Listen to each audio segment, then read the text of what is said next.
Amsterdam Film Show. The White Crow is out in Dutch cinemas from the 11th of April. David Swatling's been to see the film and he tells us what he thought. About 20 years ago, actor-director Ralph Fiennes read a fascinating biography of a legendary Russian ballet dancer, Rudolf Nureyev. And now he's in love with all things Russian, especially Russian culture.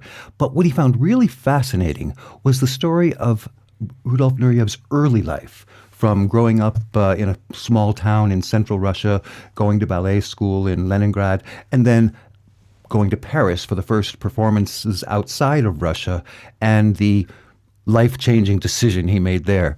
Now, I didn't think really of Ralph Fiennes as a director, but 10 years ago he did direct Coriolanus by Shakespeare, and that was very well received. And I consequently think that's about the time he thought of this story again. And it's taken 10 years to kind of develop. He worked with David Hare, who's a British playwright, screenwriter, on a script. And what they've come up with is a really fascinating, more than a normal biopic kind of movie. Because we talk about, a lot of people know Rudolf Nureyev for the changes he made in ballet, bringing the male dancer to the fore, who was always in the past kind of just simply supporting the female dancers, and the fact that he defected to the West. He was the first kind of major internationally known person to do that in 1961. So that's where the film begins. But what Hare and Fiennes did together was they kind of used a three-part structure. You've got the 1940s small village in central Russia where Nureyev grew up. You've got the Leningrad Ballet School where he studied. And then you've got the 1961 trip to Paris with the Russian Ballet Company, which was his first time in the West. And by doing that, we switch back and forth between these three different parts. We don't quite know what's going to happen next. And actually, it makes it a really interesting film because, all right, we think Russia, Nureyev, defection. But this is not really a political film. As a matter of fact, Fiennes plays Pushkin, the dance teacher, and early in the film he says, dance is not politics. So we're not talking about a political thriller here. We're also not really talking about a dance film. It's not like The Red Shoes or Black Swan or those kinds of films. I mean, there's dance in it, and it's great. But what we're really focusing on is the development of this young artist, the kind of the portrait of the artist as a young man. And so consequently, the film rides on the shoulders of one young man, and that is a Ukrainian dancer named Oleg Ivenko. And he's never acted before, but he has a passing resemblance to Rudolf Nureyev, just enough that you completely buy it, and he is a wonderful, wonderful actor. Ralph Fiennes must have worked really closely with him, playing his teacher and directing him at the same time, because the way he portrays Nureyev, it's not the difficult, foot-pounding, crazy, mad artist of Nureyev's later life that we see. What we see is a young man who's passionate about what he does and wants to do it the best he can. Someone who's insatiably curious about art in general. There's lots of scenes of him going to the museums and looking at paintings and studying male forms.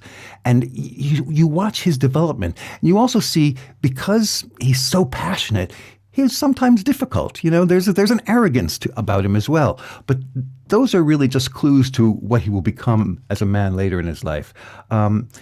This is the kind of film, you know, if you don't like dance films, don't worry about it. I mean, it's really more a very sensitive portrayal of the difficulties a young man has to achieve what he wants to as an artist. And it's difficult because, you know, both ballet and Russia have a lot of rules.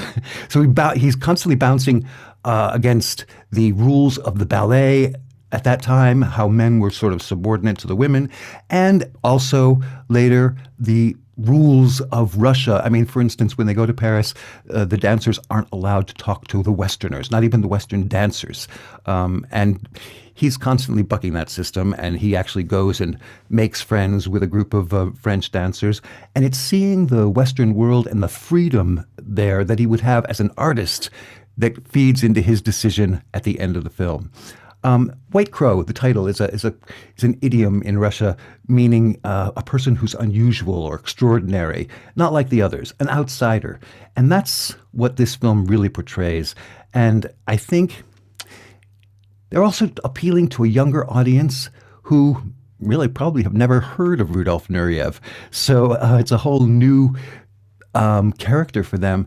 And in that way, it's not one of those fast edited, fast moving, big booming sound musical pictures like, say, Freddie Mercury's biopic, Bohemian Rhapsody.